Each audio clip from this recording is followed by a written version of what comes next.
বেশ কিছুদিন ধরেই নেট দুনিয়াতে ভাইরাল মালা বিক্রেতা মোনালিসা ভোসলে ভারতের মহাকুম্ভ মেলায় মালা বিক্রি করছিলেন তিনি। সেই ভিডিও ভাইরাল হয় নেট দুনিয়ায়। এরপর থেকে শুরু হয় তার সৌন্দর্য নিয়ে আলোচনা।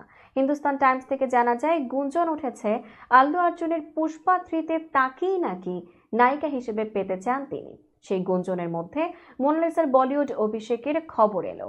সনজ মিস্টার পরিচালনায় দ্য ডায়েরি অব মণিপুর সিনেমায় অভিনয় করতে চলেছেন এই ভাইরাল তরুণী। সনজ মিশ্রা পরিচালক তার নিজের ইনস্টাগ্রাম আইডিতে মোনালিসার সঙ্গে ছবি শেয়ার করে এই খবর জানান। আগামী ফেব্রুয়ারি মাস থেকেই সেই সিনেমার শুটিং শুরু হবে। ভাইরাল কন্যাও যোগ দেবেন শুটিং ফ্লোরে। সিনেমাটির গল্পকার ও পরিচালক নিজেই। মোনালিসা দক্ষিণী বিনোদন দুনিয়া থেকেও ডাক পেয়েছেন। এর আগে এমন খবরও পাওয়া যায়, মোনালিসা স্কুলের গণ্ডিও কখনো ছোঁননি। বাড়িতে আছেন মা বাবা, একমাত্র উপার্জনকারী তিনি।